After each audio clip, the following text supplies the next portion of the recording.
everybody. This is Apostle Crystal Lee. We're excited to be here with you for the fifth day of Sukkot 6785. It's Feast of Tabernacles, y'all. And we've been having an amazingly revelatory conversation for this whole season. We started out on this Cipher piece and we're at Cipher 3, but now the Father wants to talk to us about the enigmas, the mysteries, the secret things. And so I am excited today to have with me guests, my family. I got family with me today, y'all. I have my sister, Apostle Dr. Anasha Thompson. She's with me today. I'm going to let her introduce herself in just a minute and share with you guys just a greeting. And then I got my brother Ace today. Y'all know, got my brother Ace with me today. Ace Newsom, Apostle Ace Newsom is with me in the room today. And we're going to have an amazing time today. We're going to have an amazing time. It's going to be lots of good conversation, lots of God conversation. Heaven's got the books out now and it's getting ready to write. Heaven is getting ready to write these conversations amongst the sons today because the Father's going to reveal some things to us that we need to carry us into this next dimension, into this next season, even as we are on the earth. This next season of earth living, we need the tools for what we're getting ready to face. And so today we're going to be sharing the tools that we need to face the adversaries that we must identify with in this season. Listen, I'm going to do our warning. I'm going to do the warning because it's necessary. It's absolutely necessary that we do the viewer discretion, the warning, the spiritual disclosure, because today is going to be even worse than any of the other days because I got backup today. I got backup today, y'all. And so here we are. The following session contains content that may be disturbing to the religiously settled. We're not into that. That's not our thing. We're not into the religious settling. We are interested in moving forward in the kingdom and advancing the Father's agenda. So if you're settled, you're going to be challenged doctrinally. If we're going to challenge your comfort zones. We're going to disrupt traditional programming, and this may result in sudden awakening for you and spiritual contraction. So you might want to, kind of brace yourself if you're going to stay. You may even experience an identity rebirth. So viewer discretion is advised. You're only welcome to proceed if you're willing to abandon religious ideologies for your kingdom inheritance. That's just how it's going to work today. Okay, y'all come on in the room. Come on in the room. I got my family with me, and we've been doing everything we could to make sure that these things are working today. And we are here. We couldn't even start with music, but y'all know I told you that we cannot get stuck. See, for me, these are continual prophetic reminders that we do not settle for getting stuck because things are not happening the way that we want them to happen. We got to be willing to do the work. We got to be willing to keep moving, even if it's not the thing that we want the way that we want. Is it the Father's will? Is it his desire? Okay, well, we're moving forward. We're moving forward. We're marching forward, regardless of all of the other things. And we're going to kind of talk about a couple of things about the aesthetics of a thing versus the intrinsic nature of a thing. We'll talk about all of that stuff. But the adversary is only going to deal with us according to where he knows we are challenged at. When I tell you I am challenged wholeheartedly by situations where I can't get, the live the way I want it, where I can't get it situated the way I want it to be situated. When I tell you that challenges me, but I have learned in this last season, particularly during this last Moed, baby, you're going to have to let this fly and just go ahead and do the work. You're going to have to get the word out because the word is more important right now than, the aesthetics of this thing. So you're going to have to move forward. I hope that helps somebody else because sometimes we are definitely identifying with this perfectionism when what the word is already perfect. So even if the aesthetics don't look like I want it to look, it's still perfect because the word is going to go forth and it's going to make the impact that it needs to make in the people that it needs to make the impact in. Okay, let me go ahead and bring my guests in. I've got my sister again, Dr. Anasha Thompson. She's with me here today, and I just want her to introduce herself and just say hello to you guys before we get started. Absolutely. Can you hear me okay? Absolutely. Perfect. Perfect. Hey, everybody. I'm Dr. Anasha Thompson, but most people know me as Dr. Nay. I am a prophetic voice, an apostolic leader, and a builder of kingdom systems that help believers walk boldly in their divine authority. My heart beats for one thing and one thing only, and that's seeing God's people restored to their rightful seat of dominion. Thank you, Father. I love it. I love it. I got my brother, Apostle Ace. Y'all know how we roll up in here. Brother, say greetings to the people. Holy Shalom and good afternoon to everybody. It's a plump, pleasing pleasure once again to be with you, sister, and Dr. Thompson, and to the listening audience. It is just it's wonderful to be with you, yes, and you too. Absolutely. My brother Apostle Corey is also in the chat. I'm so excited Amen. to Right. have him here with us. I got my elder Vicky is in the room. Come on in the room, y'all. Come on in the room. We're going to have some good conversation today, and we're going to find the secret things today that's going to take us to our next. I promise you, we are going to do just that. Listen, I usually open these things with my intro, my opening, and as always, I do have an opening, and I'm excited to share that with you. I'm hoping that this thing is really it's vexing me because I couldn't find my chat window, but I'm learning that because a plump pleasing that absolutely elder, absolutely. Sometimes when you're dealing with these systems, it takes a little time for it to register in another, in another place. So when I don't do that. So they playing with me, but it's okay. It's okay. Y'all see the restream on the side. That's they having a problem with me because they used to be paying for it, but it's okay. I'm gonna let it fly right now. I'm gonna let it fly. So we're still in the Enigma. That's where we are. And the Father has not allowed us to leave this cipher place, the code, the unlocking, the key that unlocks the code. So that's really what we're on, is the key that unlocks the code. When you look at Enigma and Cipher, we're looking at the key that unlocks the code. But today, our discussion is the gods of the Enigma. Now I know that through religious people way into right field somewhere, because their thinking is one thing, but we're going to unlock some things for you today that's going to help you get out of that place and really identify what's really going on in the world. Because if you don't have an identity on your enemy, you're probably vulnerable, more vulnerable than you think you are to the attack. So it's still Sukkot 6785, Feast of Tabernacles, and the theme today is the gods of the Enigma, and we're going to read the opening because we are in the coding realm. We did the birthing, we did the cutting. We may talk a little bit more about cutting and birthing today because I got people on here that love those conversations as it pertains to the sons, but we're definitely going into the coding realm and what that looks like. So man is not mere flesh and intellect.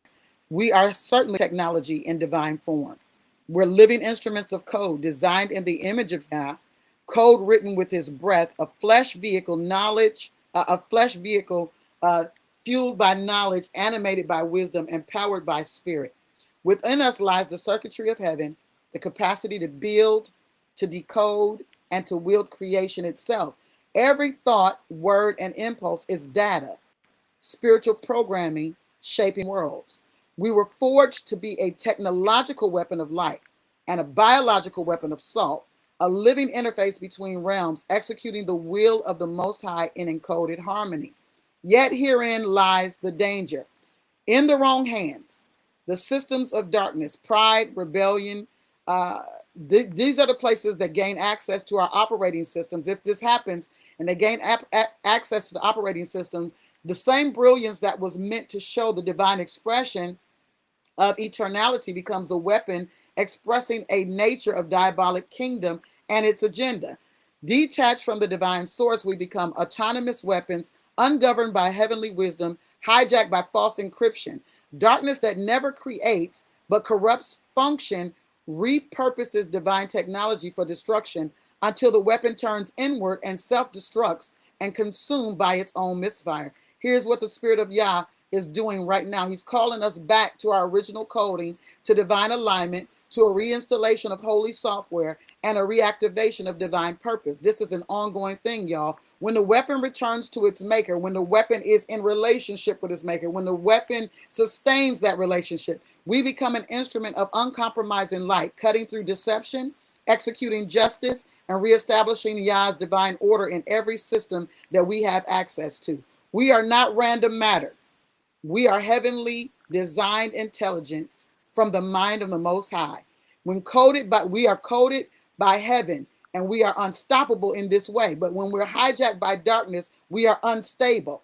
So we're unstoppable when we are operating in the code of heaven, but when we are hijacked by darkness, we are unstable. So we must choose our programmer. For our allegiance determines our outcome. That's the opening.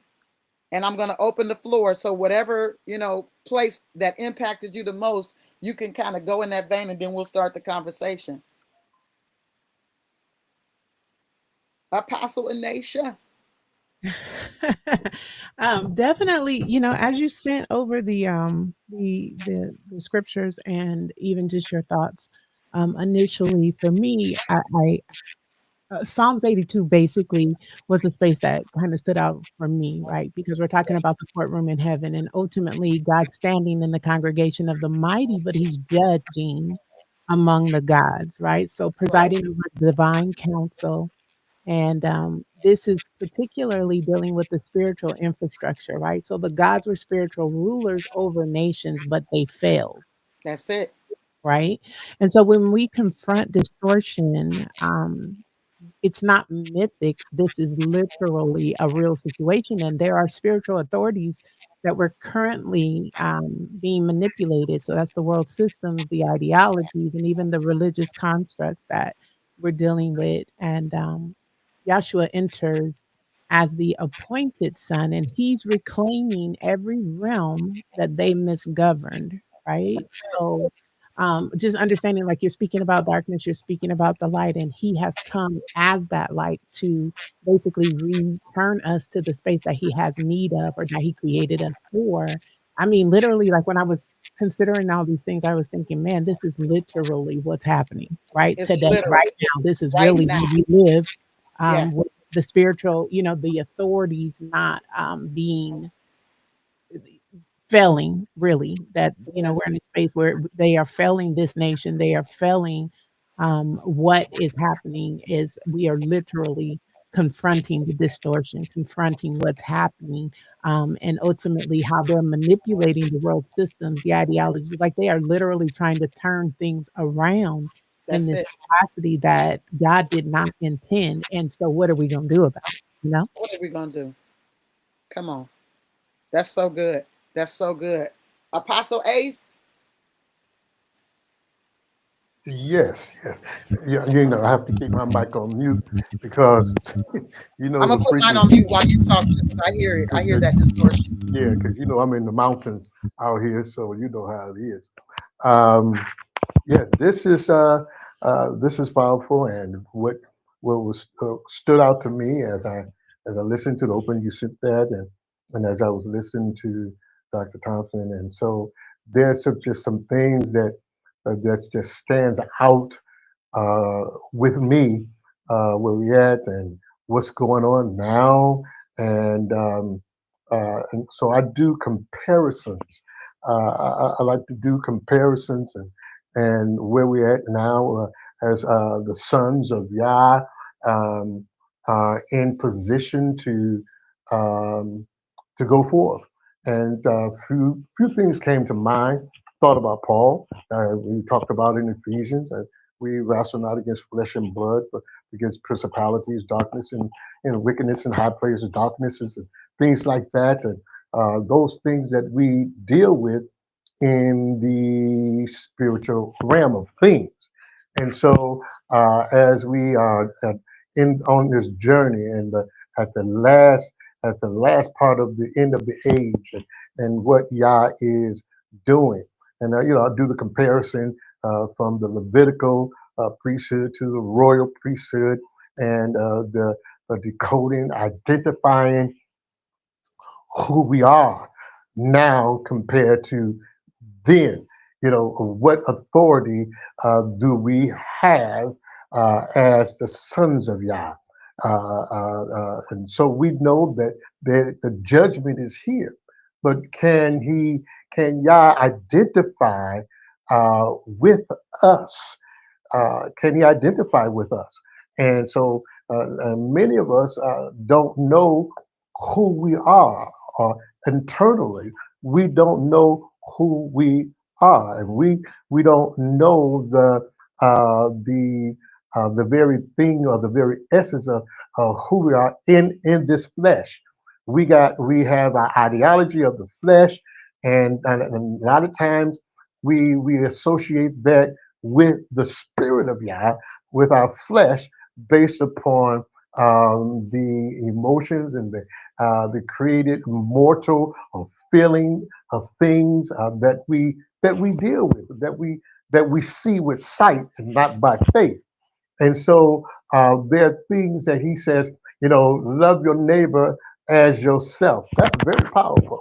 And so to come to know who you are, it is to come back to the origin of who you are.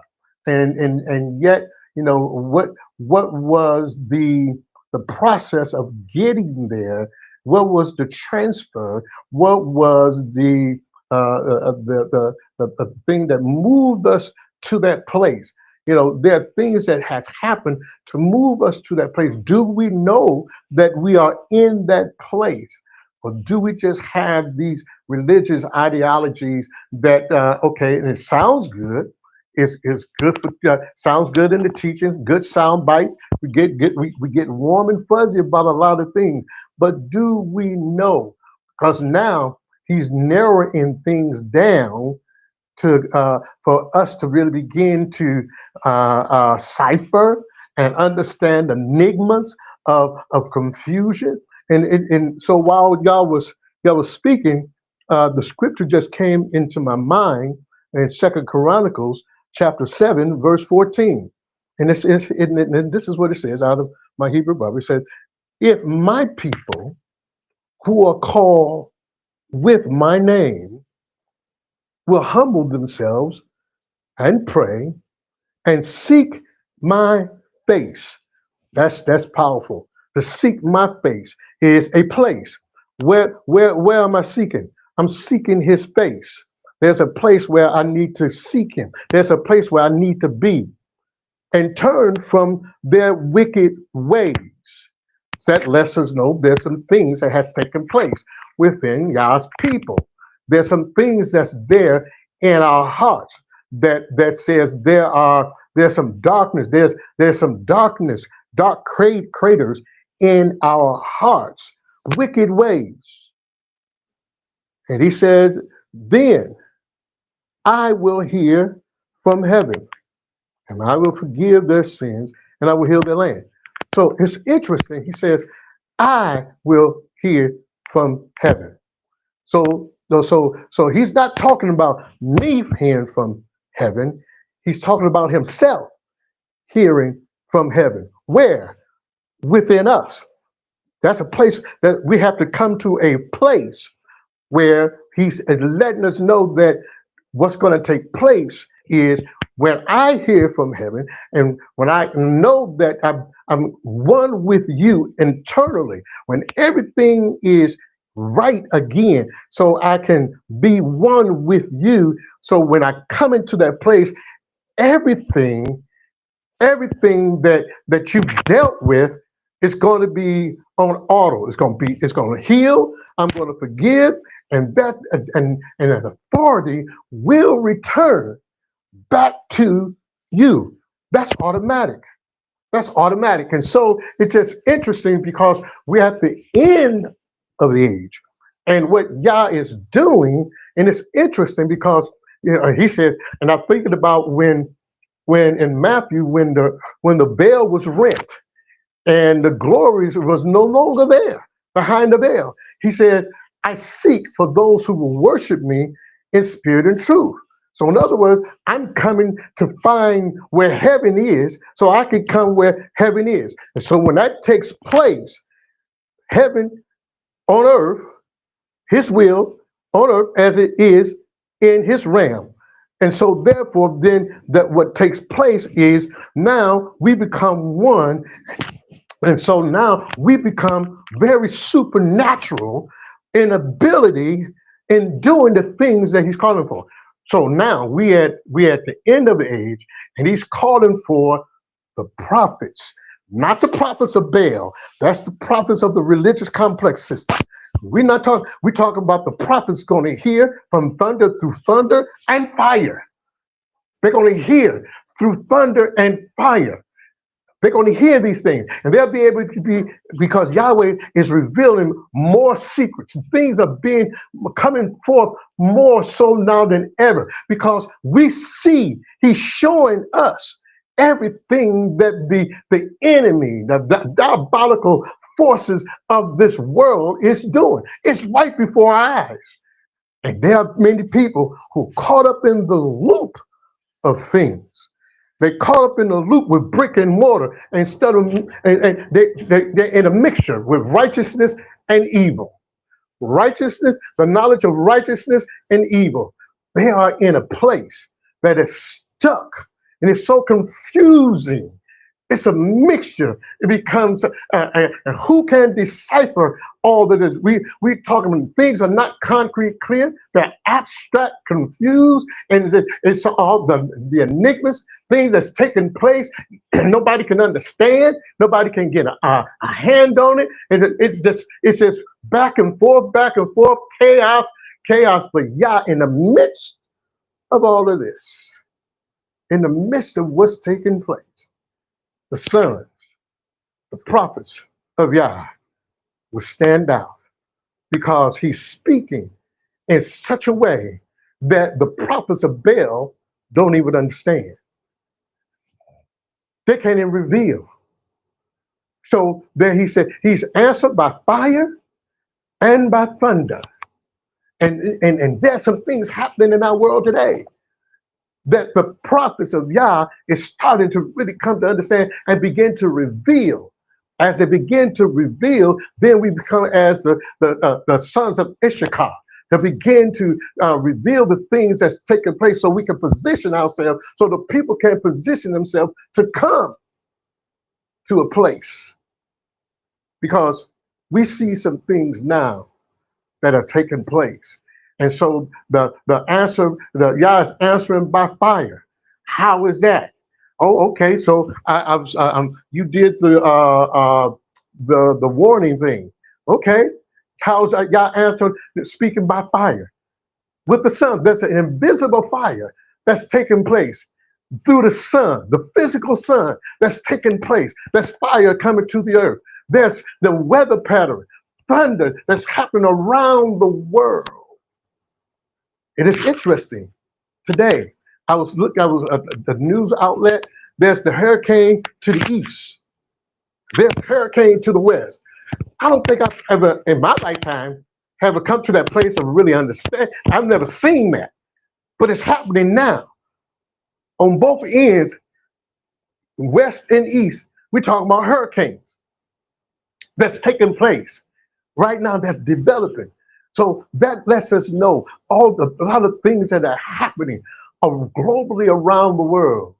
And the sons of thunder, the prophets of Yah, not the prophets of Baal. No. They do their religious thing.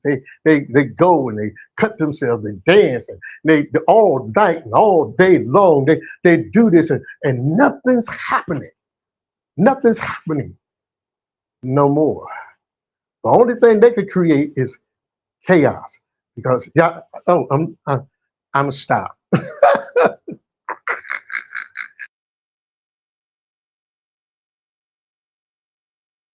Woo.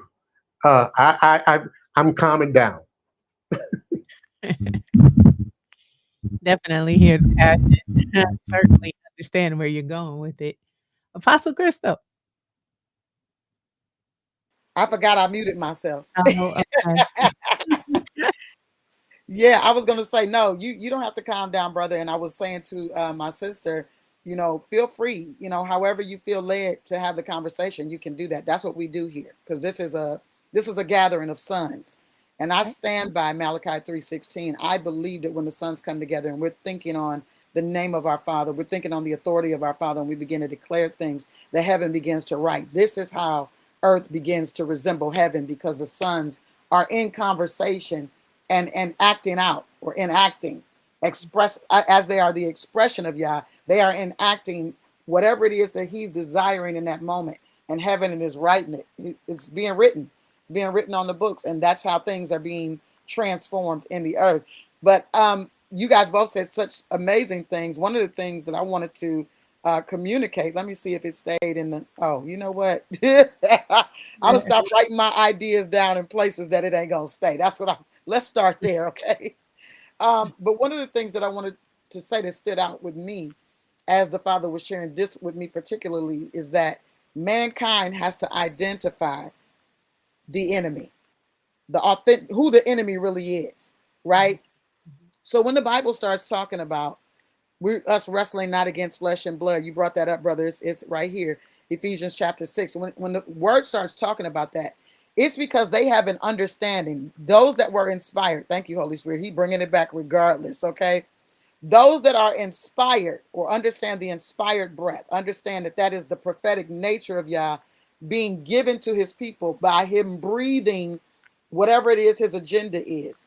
When we accept that breath, we begin to become his expression, right? But when we understand that those that he inspired, I've shared this a couple times this week, were not just average Joes. The people that he inspired to write were not average Joes, right? He can use anybody to accomplish whatever those things are that he needs to accomplish on the earth. But he inspired men that had clarity and had understanding about the times. Now, why I'm bringing this up is because in this age, we don't have a lot of clarity on things, which is why when we hear the word enemy in the scripture, we automatically think the people. But when you identify the fact that there was a table of nations, when you identify the fact that there were sons of God who were calling the gods, right? The council of the gods, when you realize that they were over the nations, then you have clarity of something different. You have clarity different. So the reason why you guys are able to hold a grudge real easy is because you're looking at people and not the actual enemy that's I behind see. the person. And I'm not saying that you're going to be cool with people when they're being used. That's not what I'm saying. Sometimes you may have to separate yourself from people and actually intercede from them, or even sometimes you might have to speak to a thing. I'm especially with people I know. I tend to speak to things. They might be offended in the moment, but they'll get over it, and they always do. And they come back and realize, okay, I know you was looking out for me. It's cool. But at the end of the day, when we identify the real enemy here, then we understand what we're up against. We understand what we're fighting. I was thinking about this in the car as I was coming back home from the grocery store. It's very difficult. They had this conversation about men are from Mars, women are from Venus. It's this whole concept of people not understanding each other, whether intimately or otherwise. And the reality is, a person that does not think from the perspective of the knowledge of the Father, like their wisdom is earthly, people that have wisdom that is from above, our expression, how we say things, how we do things is a lot different from people that operate in earthly wisdom. So we'll get frustrated about people not understanding us, but that's really just it's an indication, should be an indication to you as to where people are. Instead of being frustrated, you should be identifying where they are located so that you can either have a word in season, right? Season with salt, something that helps them come from the weary place, that helps the weary, or you can identify how you're going to relate, right? So it's important that we identify this adversary because this these adversaries that we're dealing with, David talked about adversaries all the time. And in the westernized mind, we're thinking that he's just talking about Saul and those that are chasing him.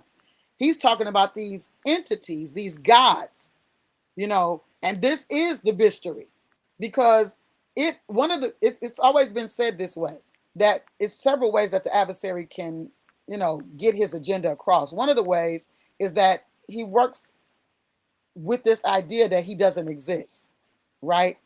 If you think he doesn't exist, then you're probably vulnerable to his attacks. The other thing is to make people believe that he's stronger than Yah. I heard somebody say something. They were like, I'm in this situation and I got myself tied up and I don't know how I'm going to get out. But they say they're believers. Okay, then that means that you're exalting the situation above the Father. That way, in that case, this enemy that you're dealing with, but because you're not looking at it as an enemy, this enemy that you're dealing with has now been exalted above the Father, which is his goal.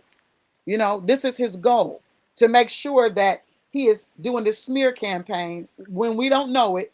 There's this smear campaign behind a whole lot of stuff that men do, that we do as mankind. And until we really get an identity on the real enemy, then we don't even know how to really address whatever it is that's coming up, because the Holy Spirit is constantly bringing things up with us, not because he sees us as unclean. Because you think about Job. Job was a righteous man. The Bible continuously talks about the righteous men, the righteous people, but they had things that they had to work out, because as long as you're alive and in this flesh, something's going to be surfacing, because you've been connected in this earth space and you had to come through a familial line. So there are always things that are going to be coming up, but they're not coming up to condemn. They're coming up so that you can recognize a thing and then address it. Address that adversary, address that thing, and put it in its proper place. You becoming the pivot, the divine pivot in your bloodline is everything, right? So we got to identify these adversaries. And when we hear terminology like enemies, um, it's not because we're in this Western mindset and we hear leaders talking about haters. That's the stupidest stuff. When I tell you that's flesh, Mhm. that's stupid flesh. Haters ain't got nothing to do with what's going on. It's the adversary behind the people that are attempting to enact whatever it is they're trying to enact to keep you from moving to the destined place, to keep you out of the position that you're called to as a son. And that son is a rebuilder. He's a builder of paths to dwell in. He's a trailblazer. You understand what I'm saying? We're not trying to burn bridges for people. We're trying to help build a bridge so they can get back to the Father. But if he can have you at odds with your family, at odds with, the people that you're supposed to come in contact with to help, then he's prevented that message, that inspiration of that prophetic flow from being delivered to the people that it needs to be delivered to. You understand what I'm saying? So go ahead, Apostle Nay. I know you got something to say. I heard so very many things. Right. I think first and foremost, and as Apostle Ace mentioned initially, just not knowing who you are is pretty Yes. much where all of this stems from. Because once you get clarity of who you are and whose you are, right, and the Yes. authority that you should possess as a believer. See, that's the part that we got an issue with. Like, that's our main Yes, it platform, is. our space is because we don't identify with who Christ made us to be and the authority that we should have in him, through him, because of him. You're dealing with things that you should have your foot over, right? You should be able to put your That's foot on. And so when you speak to the space of like haters and all of the crazy, yeah, I'm with you because I feel like crazy. certain things should not be named amongst us, especially when there's a place of No. maturation. So, like the Bible says, when I was a child, I spoke as a child, but now that I am a man, right? There should be some maturation happening in your conversation and your ability to deal with things. So, I feel like oftentimes, and we speak this, we teach this when we are consistently pointing to the enemy, you giving him too much credit, right? That's Because it. there is a place in you that is authoritative that you should be able to man those things, right? Right. Mm-hmm. And so when we're talking about light, well, it's non-negotiable. Here's Come the on. thing. And the light shineth in darkness, and the darkness comprehended it not. Why? Because this is war. It's not poetry, right? That's it. Come on. This is positional. We are seizing, we're overtaking, we are suppressing, or should be. But the Yes. problem is that people are aligning with darkness, trying to get, I don't know, because we're in the music industry. So for me, I just consistently see where we should be taking over and making change. There is a lot of assimilation, and we trying That's to make it. it feel good and seeker friendly, and we got all of these, opportunities to again be seeker friendly versus authoritative in the space. Like when I was coming up, they didn't play with us, No. right? If you was doing, you was sat in. Period. We're not discussing it, and they didn't really care about how you felt about that. I think That's that right. there's too much emotionalism happening and not enough transformation, That's right? it. Ultimately, the Bible is repeating itself, right here in, I believe one of the scriptures you shared was John 1 and 5. And Mm. literally, it is that um, our Savior, He is the decoder, right? He is the word. He pierces the darkness. He's the one who's reestablishing divine order. And Genesis 1 is literally repeating itself, saying, "Let there be light." It's weaponized, That's right? it. So weaponized decree. Through Christ, we aren't just rescued, we're reinstalled as light bearers, or you should be. So the real question is, are you? That's it. And why aren't you if you are not? Right. But that again is that seeker friendly, watered down, Hmm. everybody, like the Bible is very clear about the particulars, and I'll say it that way. And we're really, it's really predicated upon principles. And so once we understand the principles and we act in the principles, you're going to see what it says because the word can't lie. Mm-mm. Mm-mm. It reveals itself But over and when over. you don't know it, yeah, you're gonna have some problems. You don't even know how to fight. That's a fact. That's a even fact. when even when Apostle Ace was speaking, he was talking about the environment, right? Like just in understanding this time, in Babylon and understanding that it was a hostile environment and noticing that they could not decode what was given by God. That's right now. That's it. Right? The magicians, the enchanters, the sorcerers were silenced by a dream. That mercy of mystery exposed the false systems. So, where are those with the dreams exposing the false systems? And why aren't they talking about it? Come on. Right? Because in Daniel, it reminds us that the divine revelation doesn't compete for counterfeit spirituality, it eclipses No. it. It That's takes it. it away. God knows what's dark, not just sees it, but he intimately discerns it. He has full clarity of what's going on. Light is not merely a weapon, it's the lens through which he sees. That's right. Right? So if we want to decode mysteries, we must first carry the light that it doesn't just expose, but it interprets. That's the Hmm. problem. Where's the light? Hmm. That's it. That's absolutely right. I love it, brother. Brother Ace. Well, wait, y'all go ahead now.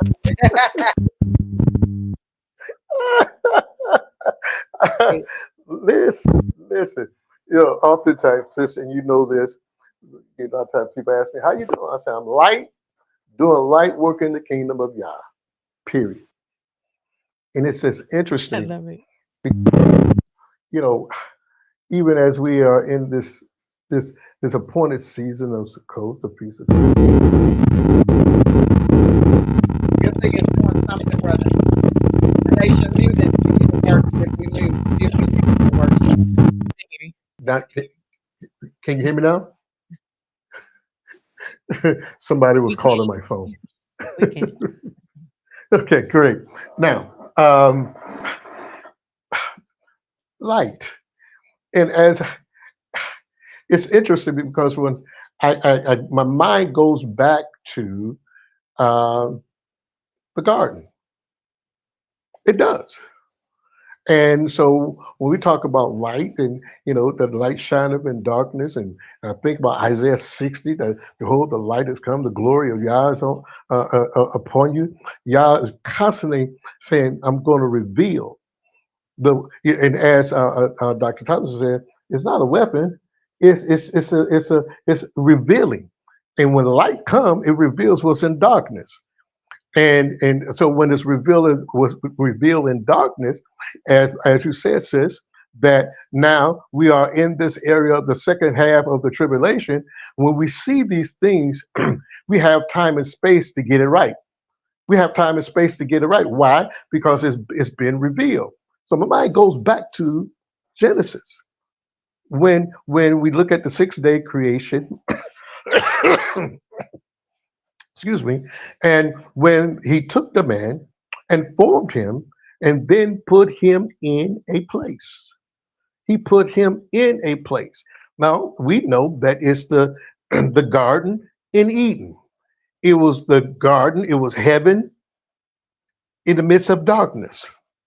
Yep, heaven on earth, just like Revelation Absolutely. 1. Absolutely. So there was Eden that represents darkness. And here is the garden that represents light. So now he pulls him out of darkness, forms him, and put him in a place. Put him in a place. And says, listen, now this is my dwelling place. So this is my dwelling place where you're gonna dwell. And so therefore, everything that I have, you have. All authority that Now, I have, hold you on, have.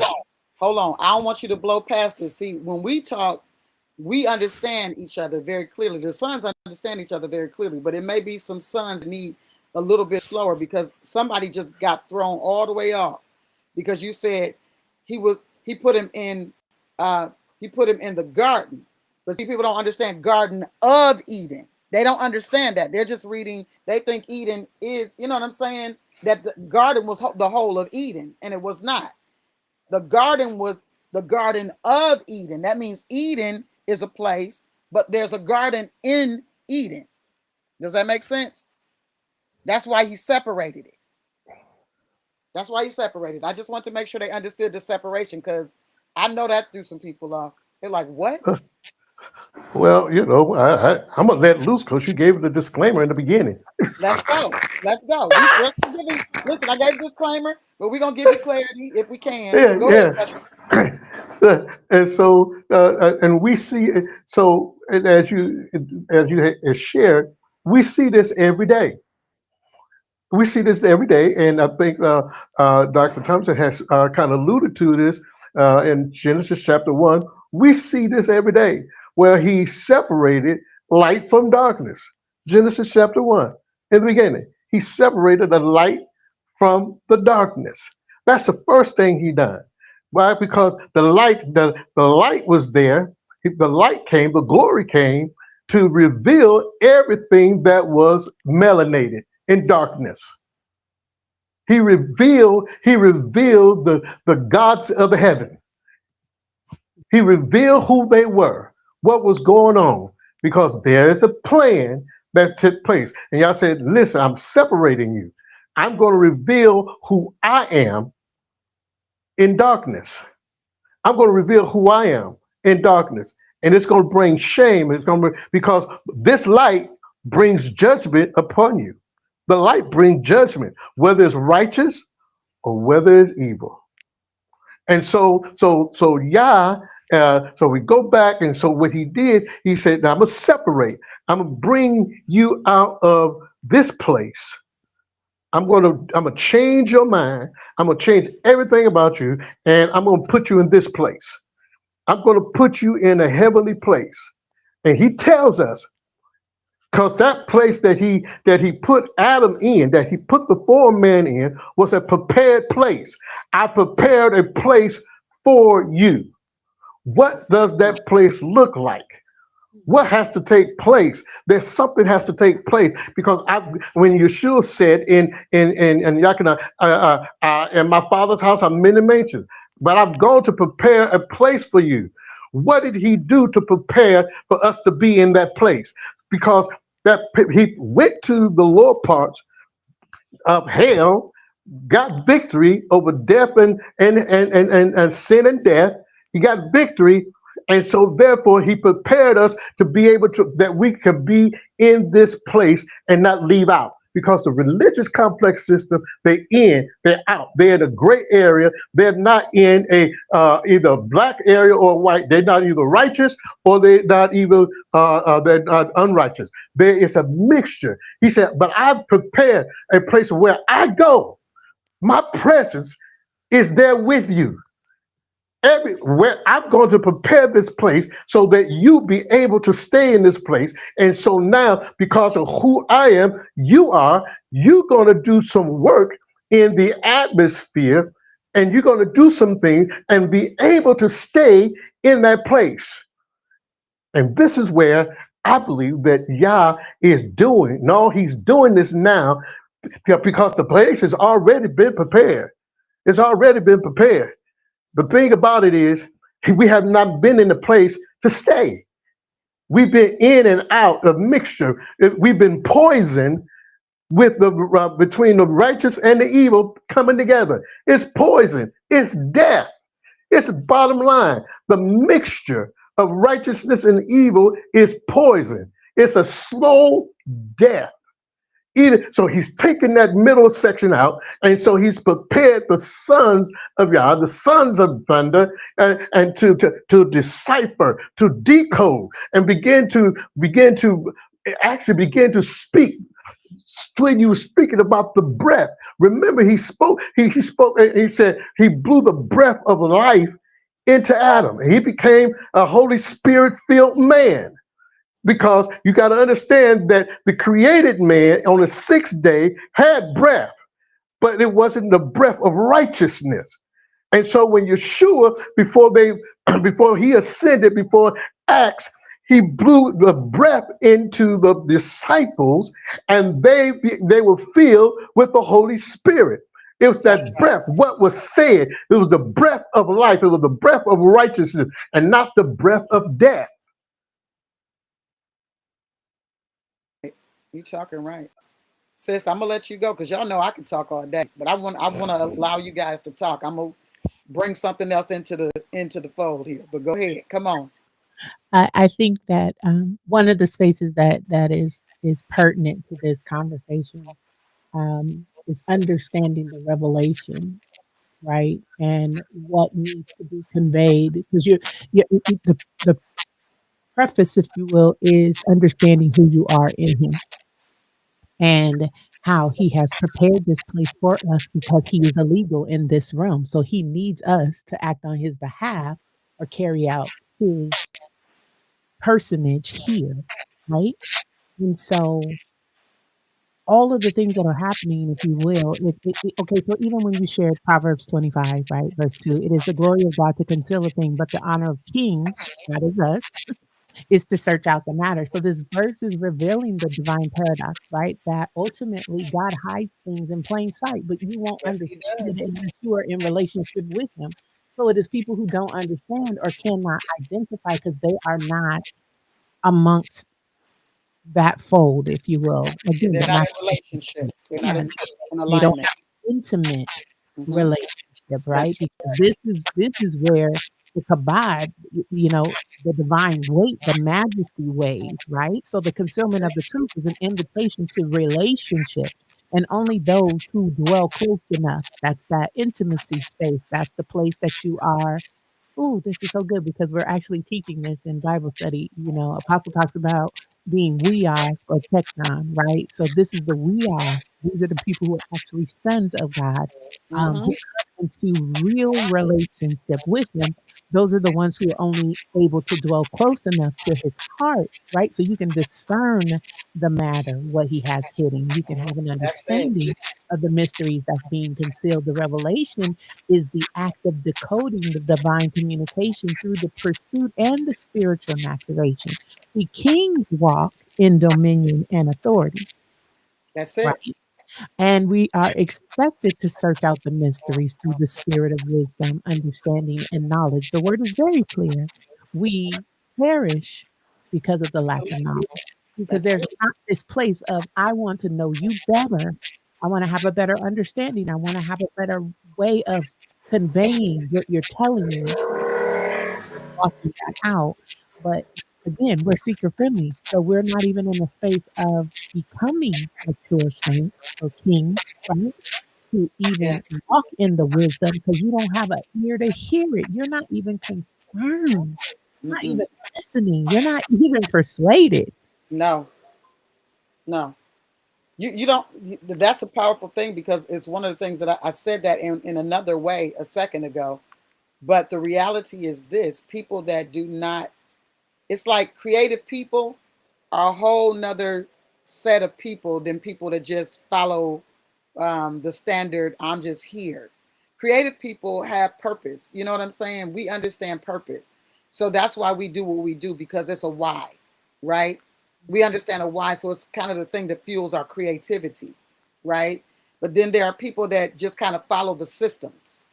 And people that just follow systems are the people that are distracted by the systems and not understanding that while they're distracted by systems, there's a whole war going on. There's things happening. There's Absolutely. things happening all around them every day, all day long, and they don't recognize it because they are too busy attached to the system. And I often bring this up, and this is a necessary point to bring up based on all of the phenomenal anointed conversations that have already taken place. The reality is that people are looking for at the end of the thing for some kind of physical mark to be on you, right? When we hear conversations about the mark of the beast, first of all, people can't decode none of that. They don't know what the beast is, but it's a system. So if you are marked by a system, that means you are in alignment, you are in allegiance. That's what's got your attention. That's what you live by. Therefore, how you animate is going to be according to that system. That is the mark. And there have been many attempts of darkness to garner the allegiance of mankind throughout the history of man. Oh, Not yeah. just in our eon, but eons before. This garnering the allegiance of men is what the gods do. This is what they do. And so if we're not aware of what enemies we have, then we don't understand. It's something that David said that was so powerful to me. Let me see if I can grab it. I believe it was in Psalm 25. Let me see if I can pull it up. It's something that he says, and that most people would see this as just kind of like an earthly thing, right? But it's a knowledge that they had then that is no longer in operation now because everything is so natural. People do not any longer really understand the supernatural except for people that operate in witchcraft. They understand supernal things, but they're on the other side. You understand what I'm saying? So a lot of them are closer to deliverance than people that have been in church for 50 years that have no clue of what's going on.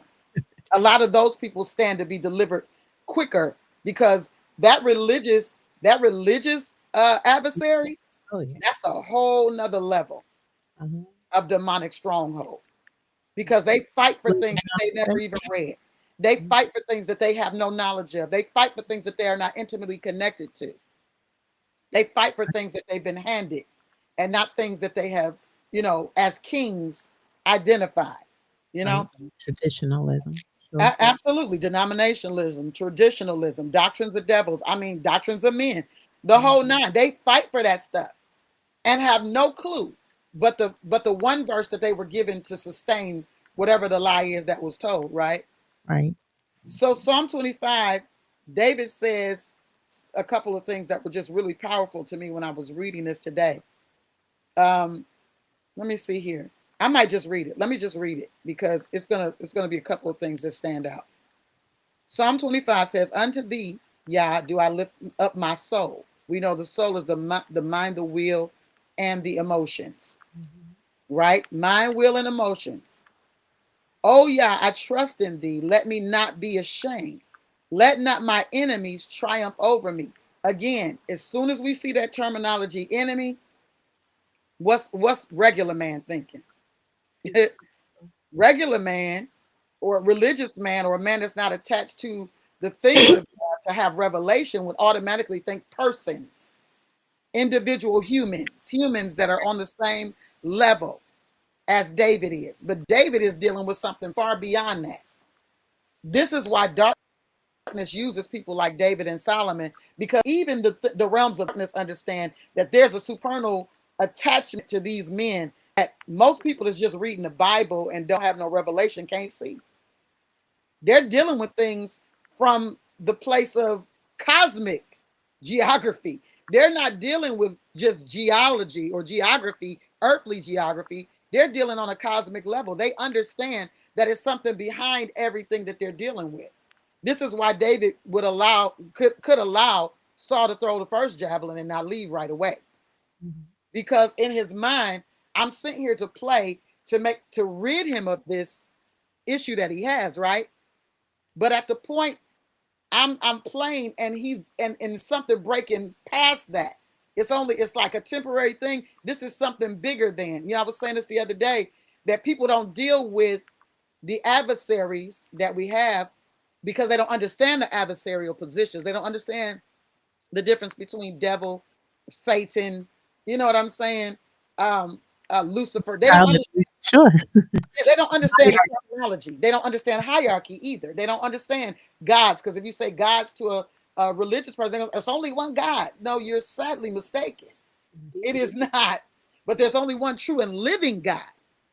And he is the God of all the gods. He is Lord of all the lords. And so he's the one that has created us. and therefore our allegiance should be to him. But if we're not in that relationship solidly, intimately, then we could be persuaded to be in other places and become comfortable with the exchange there, right? So David says these things, and he's aware that there are enemies, not human enemies, but adversaries that are beyond, the human level. And he's saying, listen, don't let me be ashamed. In other words, I don't want to be brought to shame. I want my enemies to be put to shame, right? Don't let them triumph over me, because he understands that there's something greater in the thing that's lived longer than him. So he knows he needs to be positioned in the secret place in order to even have any kind of contending with this thing, right? He's in the secret place. He's in the relationship intimately because he knows that's his only victory over these adversaries. But if you treat it just like it's on the human level, then it just seems like it's a prayer. He's praying that the people don't kill him. He's praying that, the people that's chasing him don't. This is bigger than that. Right. It's a heart's posture. It's a heart posture. He understands cosmic situations. He's not just talking about earth stuff. It says here, yea, let none that wait on thee be ashamed. Let them be ashamed which transgress without cause. Show me thy ways. Yeah, teach me thy path. He's saying, listen, the only way for me to get through here, I know, is for me to know your ways and know your path. So, what people do that mishandle the scripture say, well, he said our ways is not his ways and our thoughts are not his thoughts. You're missing something, though, because you're only reading the thing that makes you feel good, because you feel good about not knowing the mind of God. You feel good about not knowing a direction, because that gives you an out, and maybe even gives you an opportunity to put your finger in the face of God and blame him for situations, right? But when you understand that there are verses before that that say, let the wicked forsake his way, and the unrighteous man his thoughts, and let him return unto me, and then I'll abundantly pardon him. In other words, I want you to be on the same page with me. Just like the master and the father were one, that conversation was that the master had in the earth. He said, Father, make them one as we are one. Mm-hmm. I'm getting out of the way so that I can make sure that what you've seen me do, you can replicate it and understand that I'm the way, I'm the truth, I'm the light. And you're not going to get to the Father, but by the way that I have showed the earth, this is how you get there. Not just saying a name, not just spitting out names and communicating by name dropping. He's saying, no, you are the sons of Yah. Paul said this, and I love this. He said two things that just blow my mind every time I think about them. It doesn't yet appear what you're going to be, but I love this that he says. He said that the Father gave us the earnest of the Spirit. That's a down payment. Mm-hmm. And it has not yet been revealed everything that we are in receipt of, that we are carrying right now. It hasn't all been exposed. This is why the earth is in travail, because the earth has an understanding, because frequency is real. Yeah, yes. Energy. Yes. Frequency is real. The earth is aware that there are people that are carriers of this glory to reset it. The earth is aware, the kingdoms of the earth, the ant kingdom, the bees, everything is aware that there are sons in the earth that are already carrying this frequency. This is why the earth is in travail. So when I heard you talking about the two situations with the storms, Father, brother, on the east and the west, at the same time, that's very rare that I don't know if I've ever seen that either. I can't say that I have either. I don't know if anybody on this line can say that they've seen that happen in the earth, but the word, absolutely, not east and west at the same time, not at the same time, but understanding that these things must be, and then the end shall come. The sons are establishing the expression of the Father in the earth, but all of these things are happening because there's something that we have to say. And I'm not saying that we're speaking against the storms. Let me clarify that too, because a lot of times in the church, in past situations, people were praying against things that the Father was releasing, or that the Father was allowing to be released. And so we have to be very mindful. That's why the mysteries are important, but decoding the mysteries are important, right? Because when we decode the mystery, we understand how the Father moves. We understand his character. We understand what he's after. And we also understand that we're protected. People love to read Psalm 91, but they don't read it in the light of where we're at right now because they're worried about gun control laws. They're worried about presidents. They're worried about all of these things that don't really have anything to do with what the Father is doing right now. He's establishing his government in the earth. So when Apostle Nay asked questions like, "Where are the leaders that are teaching this?" We are those leaders, but our voices have been kind of pushed to the side because in a previous season, the ones that were manning the gates were those that people saw as important because they had the things that people thought were success or the blessing, right? And now the Father is saying, no, no, that's not it.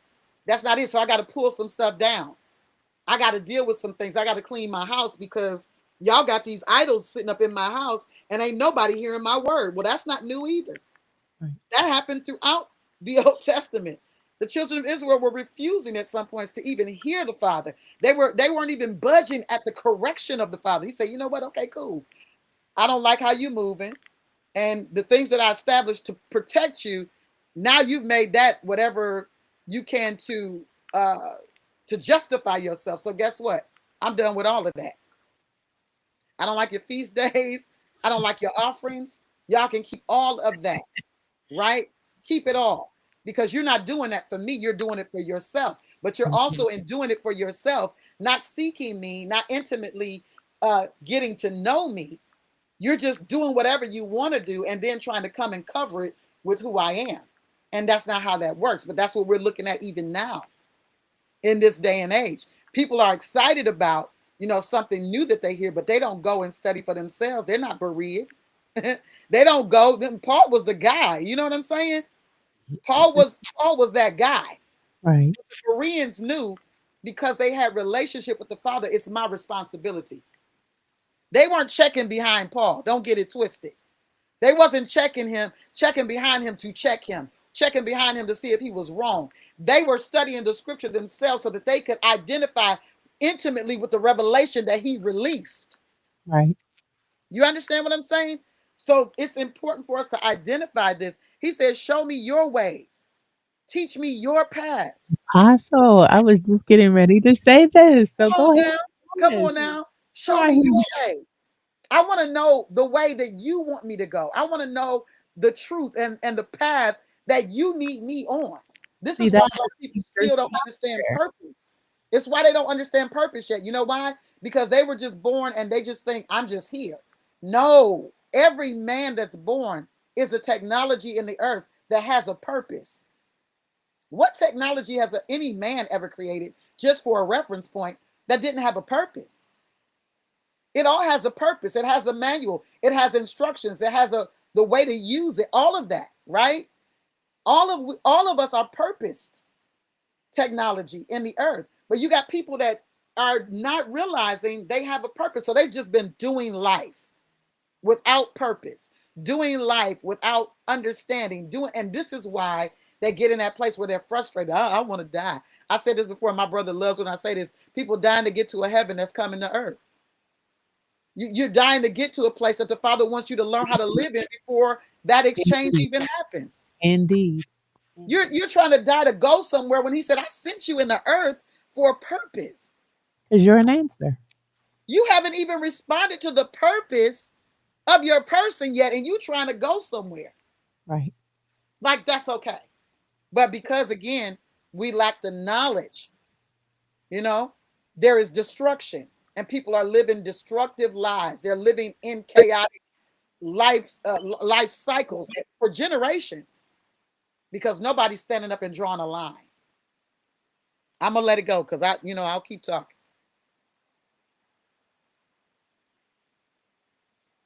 Come on.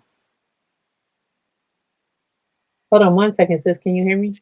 Yes, I can hear you.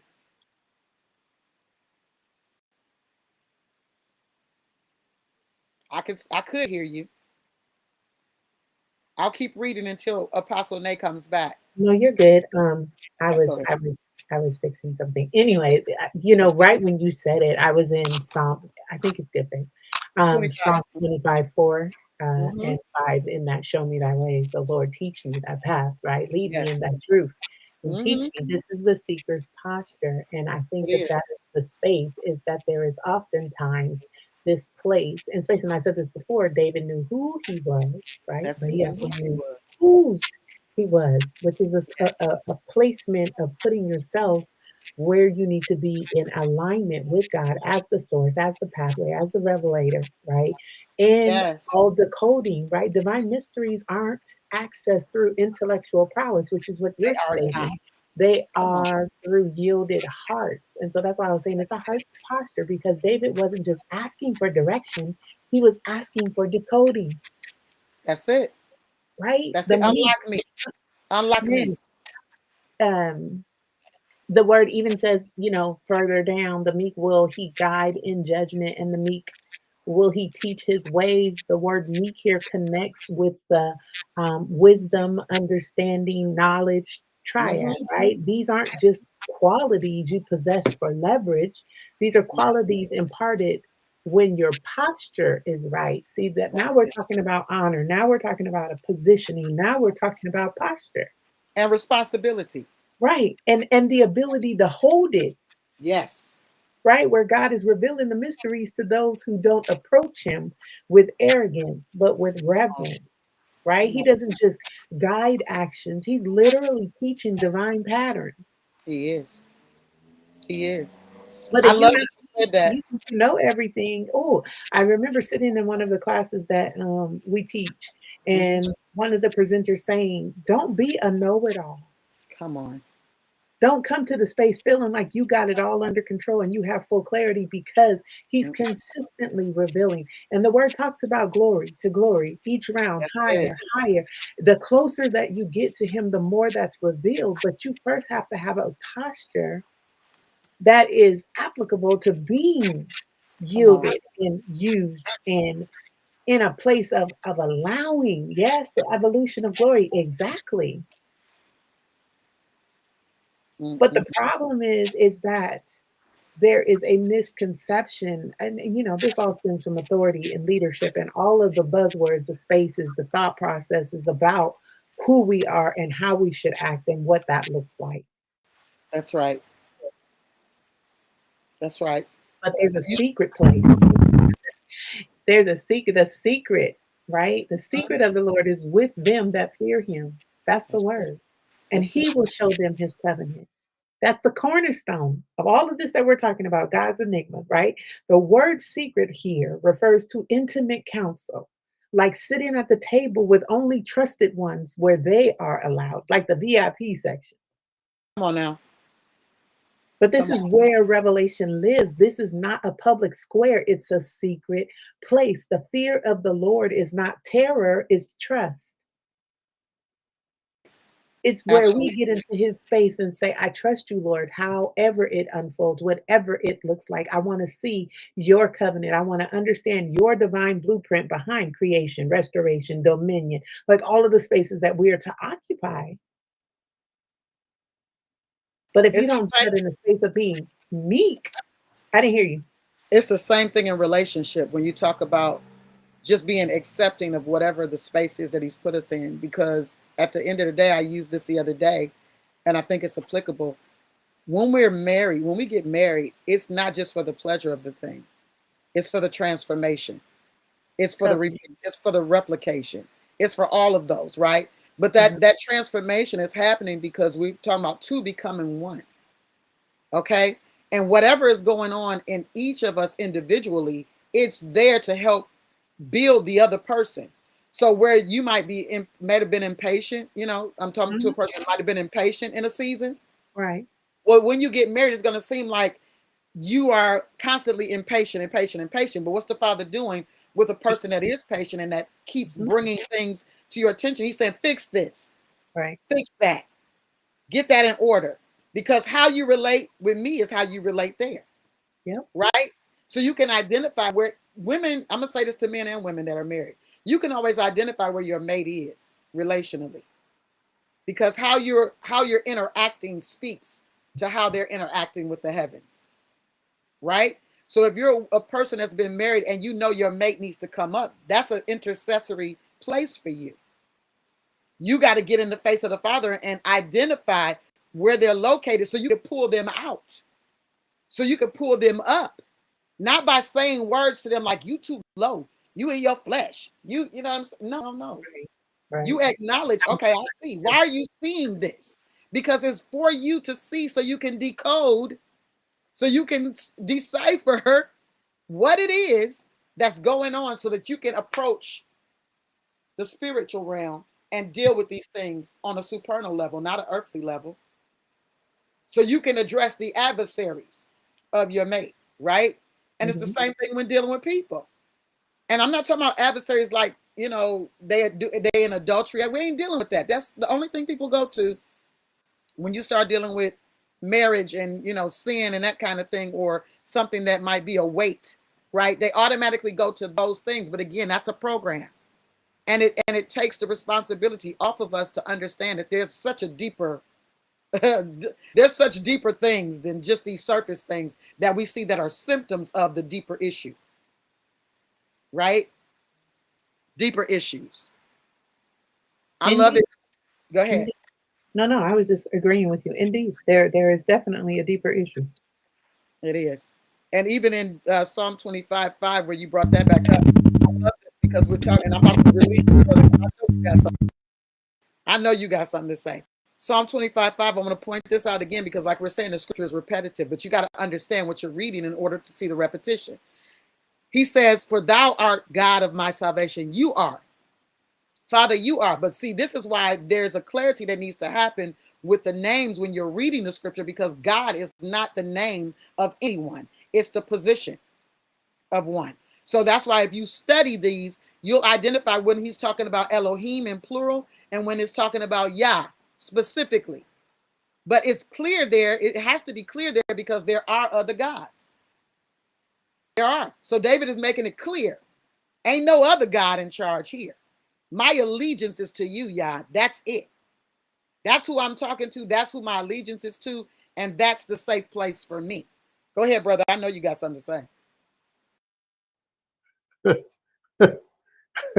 Y'all have about 2 or 3 hours left. Absolutely.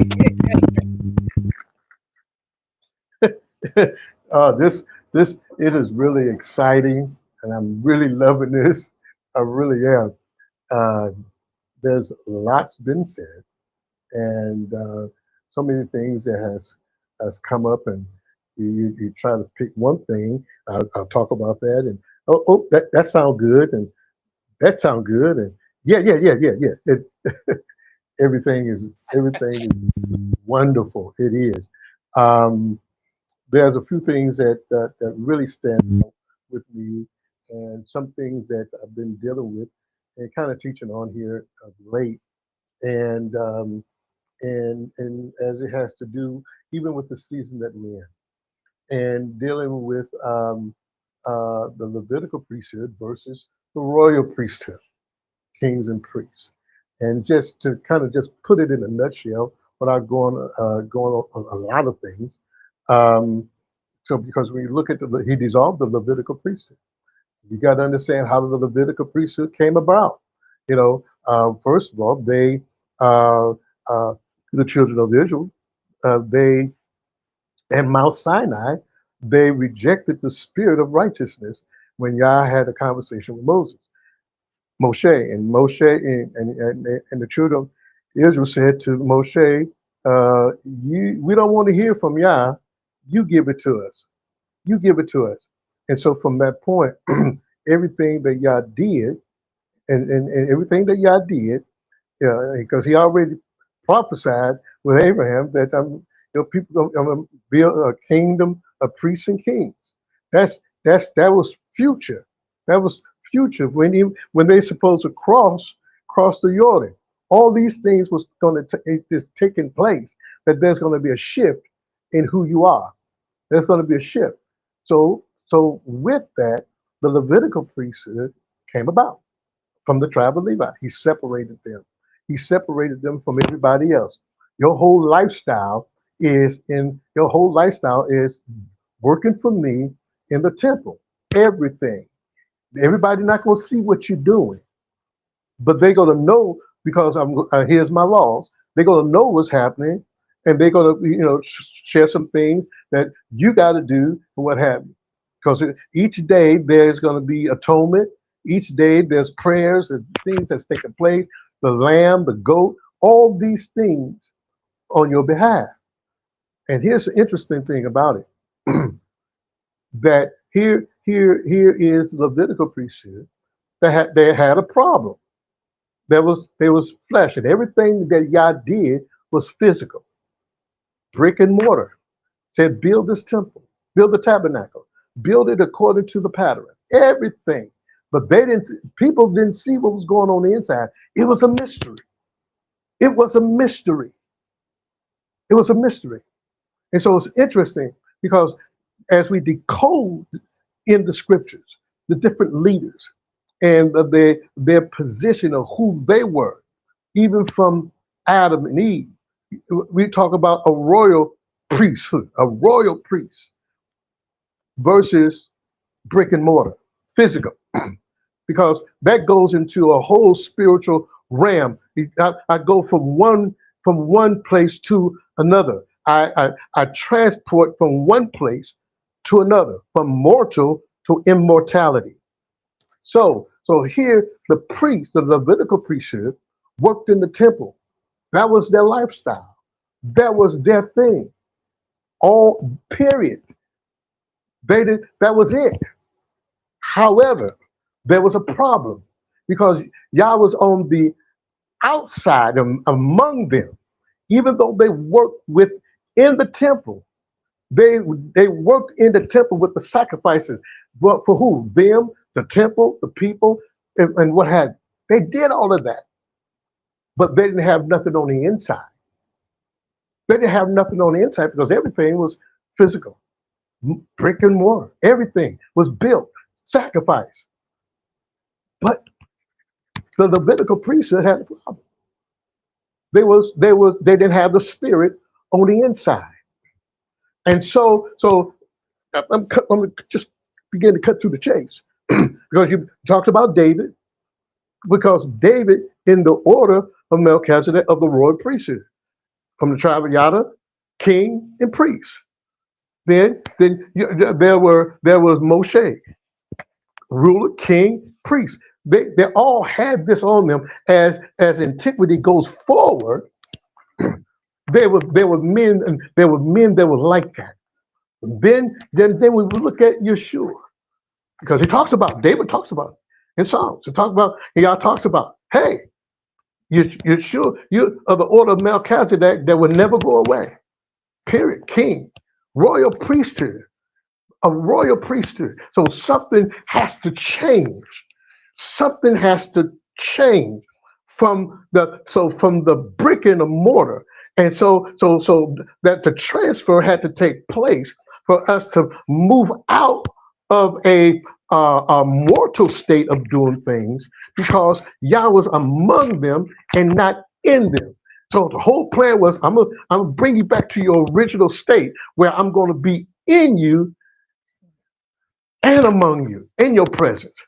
That's what he blew the breath of life into Adam. I'm in you, but now you are in my midst.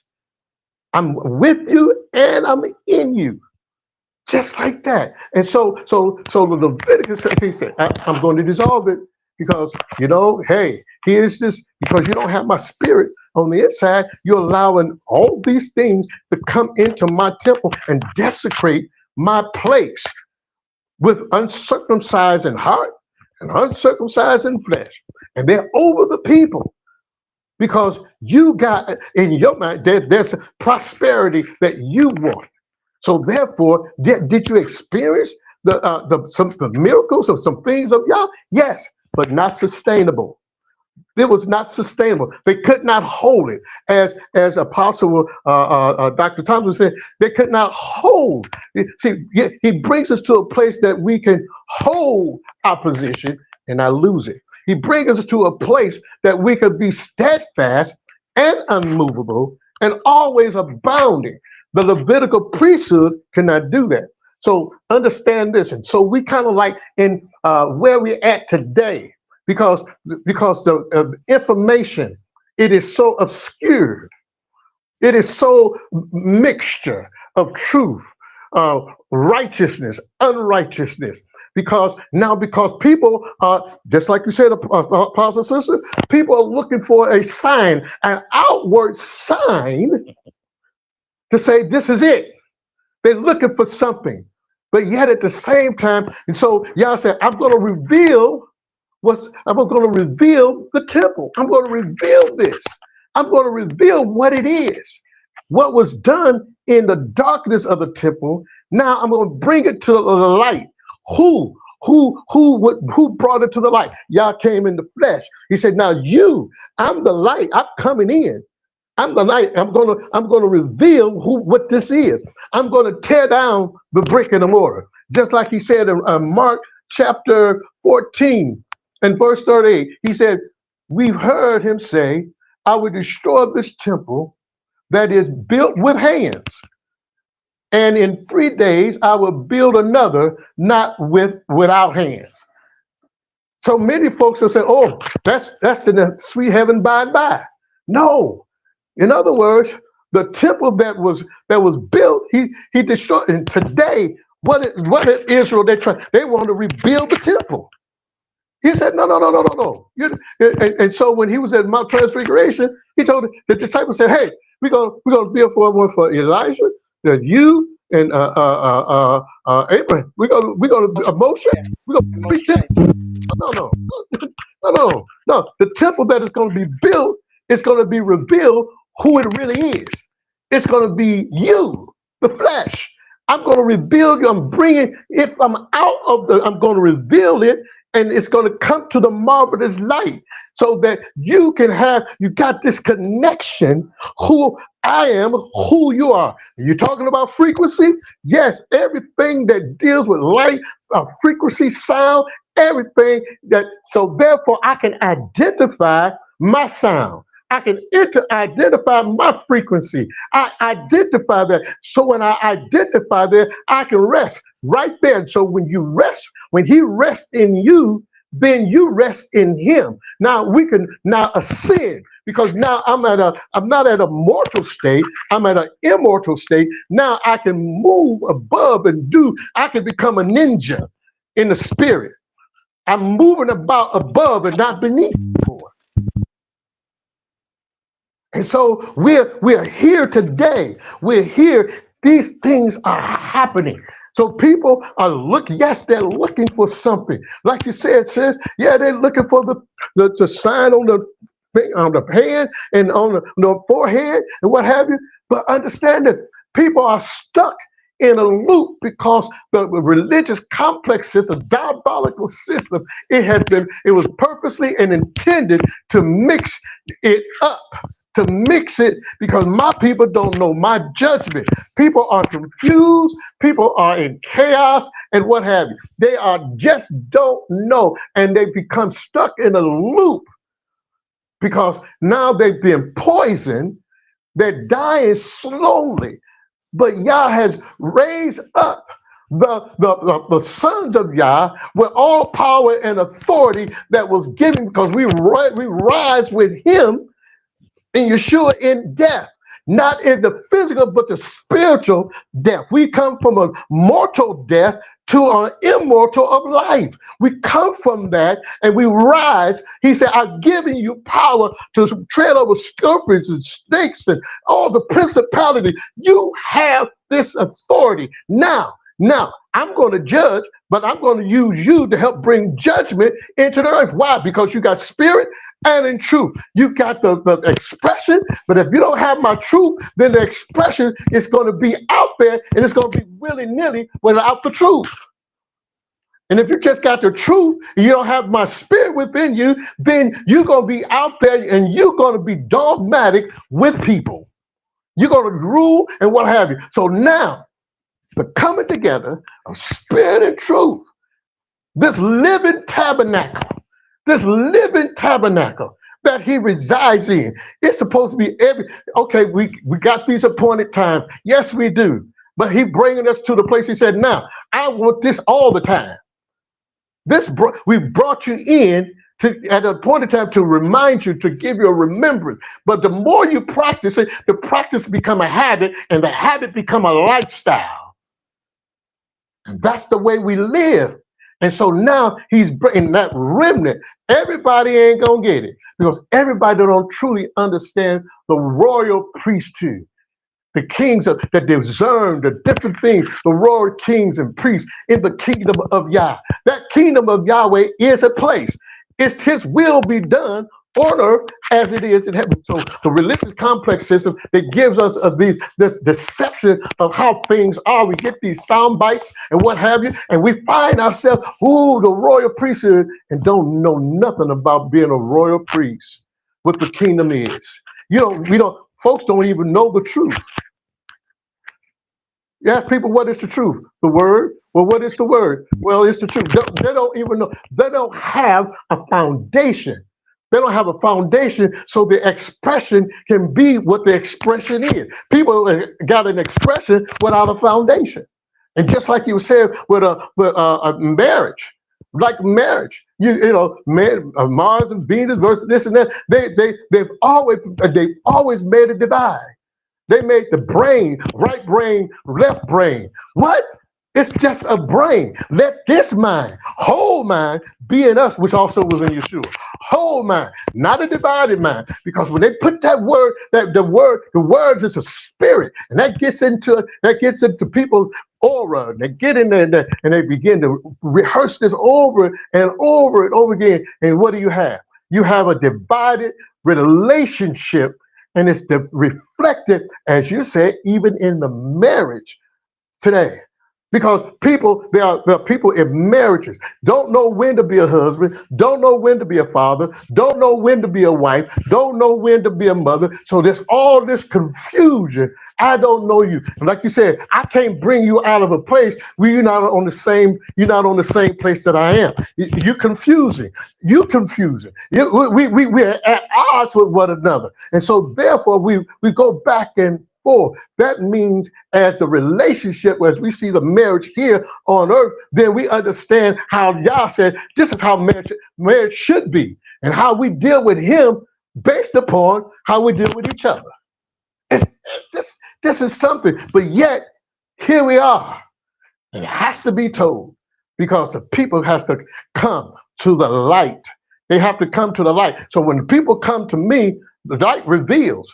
I can see, your frequency is off. Your aura is off. It's black. Your heart is black. And so when people and when we look at the religious complex system, Yahweh says, I've given Satan have all authority in darkness.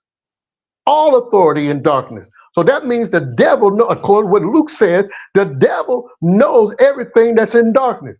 But when you give yourself over to all these things, then all these things are revealed in darkness. And he said, I will give you all this authority and the glory of it. I will give you this. So we're talking about a spiritual thing, the glory of it. Oh my goodness, that's not physical, that's spiritual. I'm going to magnify you even in darkness if you just bow down and worship me. I'm going on mute. I love it. I love something that you just brought out, and it made me think to say that the adversary knows the darkness, but he can't comprehend the light. This is why when the master was in the garden place, he was still trying to, adversaries were still trying to figure it out. But had they known who he really was, it wasn't even based on everything that he did originally. Those were just disruptors. You understand what I'm saying? How darkness saw that as disruptors. That's disruption. Okay. I still haven't figured this guy out yet because I'm trying to go off of the nature of the fallen, right? I'm going off the nature of what had fallen. So I'm still there. I'm still in that mindset that mankind is in a fallen state. And they were until the finished work, which was him saying, listen, it's finished. He's already being sacrificed now. Now the thing is transitioning, but he couldn't identify the code. He couldn't identify the secrets or the mysteries of sonship because he didn't fulfill what he needed to fulfill as a son of God. So he didn't have a clue what that looked like. He had never been there before. He didn't stay there. So he didn't have the identity of that.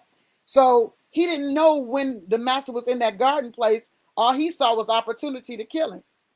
That's why the word says that Satan entered Judas's heart. He didn't say the devil. Satan entered Judas's heart.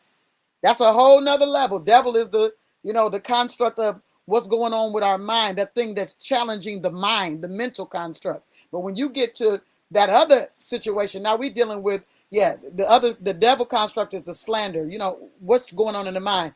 But when you get to that Satan piece, that's a dominion, that's an authority of another kind. That's not just something that's trying to influence you. That's something that is taking charge because there's been a process. There's been a pattern. There's been a behavior. Think about Judas for a minute and the pattern and the behavior of Judas. The same way with Pharaoh. But Judas was supposed to be in he's supposed to be in the circle, right? No different. But when you think about Judas and you think about Pharaoh, Pharaoh kept saying, yeah, I'll let you go. No, I ain't gonna let y'all go. Okay, tell God to take the stuff off get to fix it, put it back like it was. I'm sorry, I'm tripping. Then he come back to I ain't gonna do it. You know what I'm saying? And it gets to a place where now it's no longer you because you've given place so much to now this space has been overtaken. And this is an area that a lot of people that call themselves believers, I'm not talking the sons that are revealed, that are being have revelation and that are being revealed. I'm talking about people that say they are something that they have not taken the time to become. They're like, well, you can't have an adversary in the same space as the Holy Spirit. You can't have, what are you talking about? If you are the one that has to make the decision to choose a side, that's how there's mixture, because people are missing things. They're hearing one thing, but they're doing something else. And over time, they are becoming. The more that they put their eyes on a thing, they're becoming the thing that they are putting their eyes on, that they're putting their focus on. There is already a set program in mankind, especially in our age, because the Father put the law in our heart. He didn't put it in tablets. He didn't put it in the ark. He didn't put it on the tablets of stone. That's in our heart now. Our heart is the ark now. And so there are things that we know that we don't know that we know, but those are the mysteries, right? And if we hear truth, then that thing begins to unlock because we've heard the truth. Now, the only reason for it not to be unlocked if you hear the truth, and the only reason for it not to be unlocked is if you're on another team and you're on another page and you've already made a decision, I'm going to do it the way I want to do it. This is just what it is, right? And you had mentioned also, brother, you brought back up in the addressing of scripture that supernal power situation. This is a consistent conversation throughout the Bible. A consistent conversation discussing the powers, discussing these adversaries is consistent throughout the Bible, yet we make mankind the adversary. Hey, Anna. And that's an attempt of darkness as well. That's how we got all this Darwinian mindset where we're dealing with white and black, when those are not nations, those are not cultures, those are economic, those are positions, those are what do I call these things? Those are statuses, positions, right?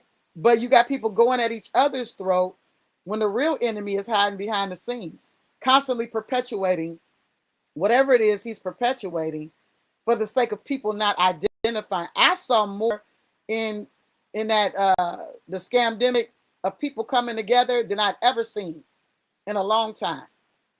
I saw more of that than I saw separation, because people were confused and they wanted to be communicated with. They wanted to connect. They wanted to do all of that.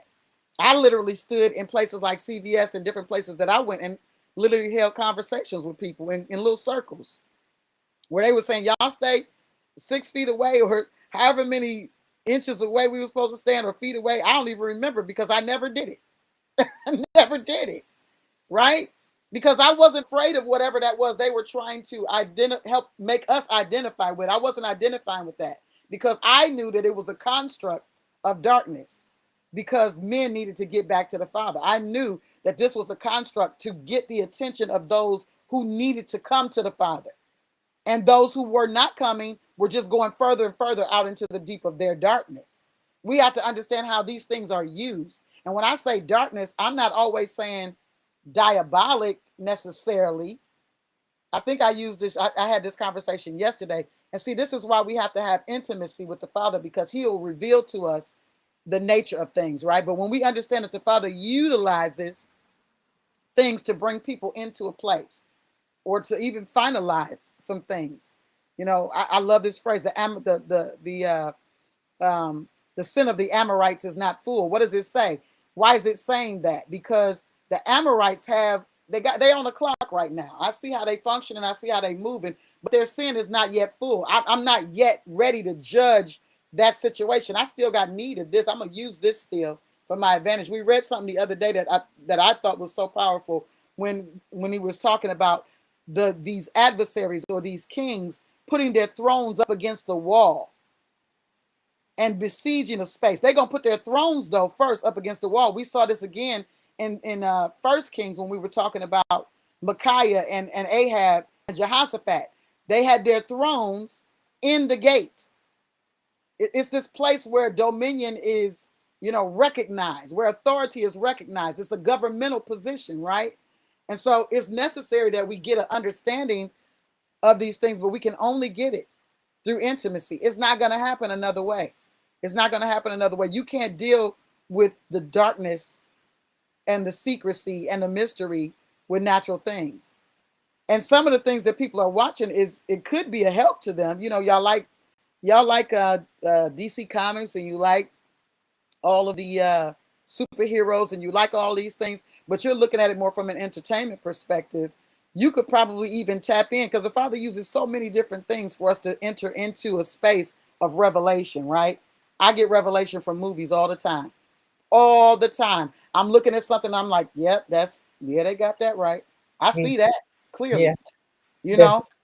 But if you're just looking at it from an entertainment perspective, you're missing the whole point. You fleshing out. You And Netflix and chill. You missing the whole point. I think this too, and literally they are definitely telling like what's happening. If you They really are. pay They attention, are. these things didn't just pop into, No. existence. No. This is definitely happening. There is some, perspective here. And so certainly I agree. I think that intimacy with the Father is I remember it being one of the titles for one of our conferences for gyms, our women's conference. And we used Ruth and Naomi, right? Or just I'm sorry, Esther, the preparation for marriage, and how Mm-hmm. 6 months of this and 6 months of crouching down over a pot and 6 months of bathing in a bath. Like there's all of these prerequisites Absolutely. to even prepare yourself to come into the presence of the King. And I think that that is a space that has been negated as well, is that there hasn't been a preparation. You None. just want access.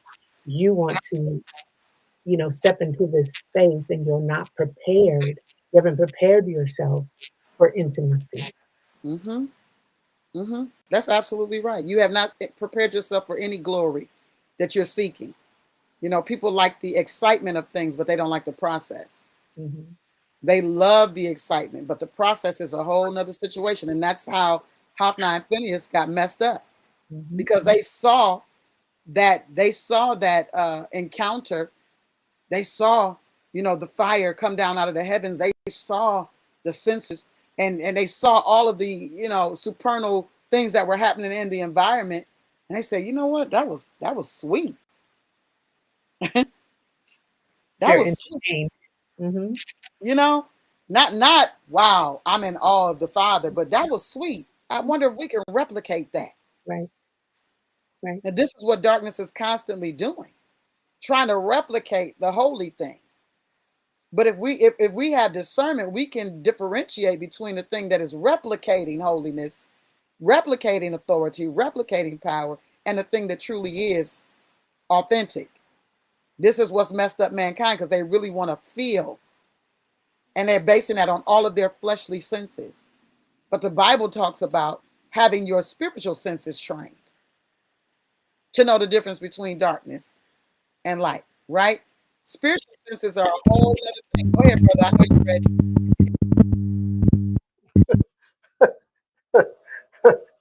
You know, you talk about the intimacy stuff. That not, That's my lane that's too. something. So I'm just going to put it in this manner that his appointed times. It says, "Enter into me, enter into That's right. me, intimacy, enter into me, my space. I want you to come into me, be intimate with me. I want you to be absent from the body, but present with spirit to spirit. Come enter. Here's the problem. Here's the problem. We enter into a space. We want to be intimate, but you're being rejected. Why? Because there's a stench. You're not holy. You're talking about spiritually transmitted diseases. Your heart is dark. So that means you got a smell going on. See, we talking about the smell, the spiritual smell, the Yahweh smell of sin and darkness, death. He said, now I want you to be intimate with me, come into my space, but I want you to be holy like I am. I'm holy, but I want you to be holy as we are being holy together in this space, one on one, spirit to spirit. So when you enter in, where people enter into these appointed feasts and times, the Sabbaths on Sunday, whatever day it is, they're entering in to be intimate because I'm transferring from I'm coming out of my flesh to walk, be in the spirit and be intimate with Him. But if I'm not, if there's parts of me that's not right inwardly, then people. So now I'm looking for a sign. I'm looking for something that that's going to make me feel good and this and that. And that. I need the stories and this and that I can connect with. And at the same time, I would say, hey, I'm rejecting you. I'm gonna expose you. I'm gonna expose you in my place, just like He did Adam, and say, "Listen, my glory is lifted off of you, dude. You're not intimate with me. You're not into that space with me no more. I'm revealing what you are now.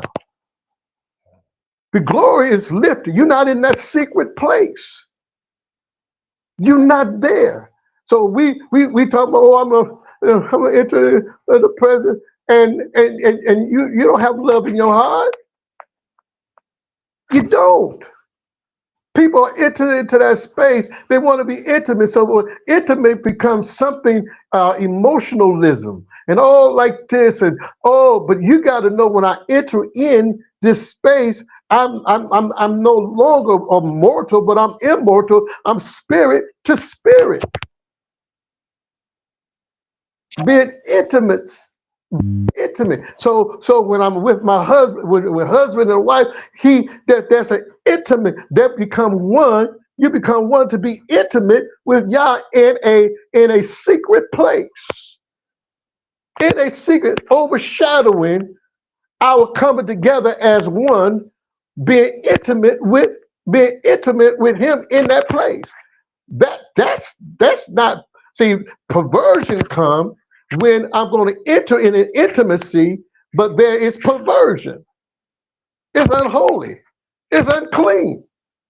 So, see, but anyway, that intimacy, Dr. Thompson, see, that intimacy is something else. I go on. Indeed, the prerequisites is something else, and how many really have prepared themselves. Oh my God. That's a Right? serious place. That's the question, because when you really read about it and you understand the things that were required before you could even be in front of the king, before you could even enter into his presence, there was prerequisites. There were, I mean, just watch it unfold in the whole story of Esther, right? So ultimately, there is a responsibility that comes along with that. And the facts are, there's a lot of misplaced people. There are a lot of displaced people as well, ultimately wanting to function in a capacity for which you are not prepared for, nor have you even a desire to become prepared. Fix yourself up, comb your hair, take a bath, put your dress on, none of those things. That's so powerful. That's And, powerful. You know what? it's, Go ahead, brother. I love the story as because, like you said, 6 moons of body work and 6 moons of beauty. So one party was detoxing. Let's detox. Let's get all this stuff out of you. Because first of all, we got to get you clean on Yep. the inside. Because if you're not clean on the inside, then you want to beautify the outside. Because at some point you're gonna start detoxing, and it's a bad mixture when you're detoxing and you got all the outside looking pretty. Because you're gonna start sweating at some point. There's some things gonna start coming out of you at some point. And so there's gonna what's on the inside is gonna be revealed. You're looking pretty on the outside, but on the inside you have not. There's no detoxification. No, no, none, none at all. All this stuff is not out of you because when you detox, it begins to beautify you automatically on the outside. And then it prepares your body for what's going to be on your face or your body becomes smooth, this and that. That is a natural law. You detox today and your skin goes looking better.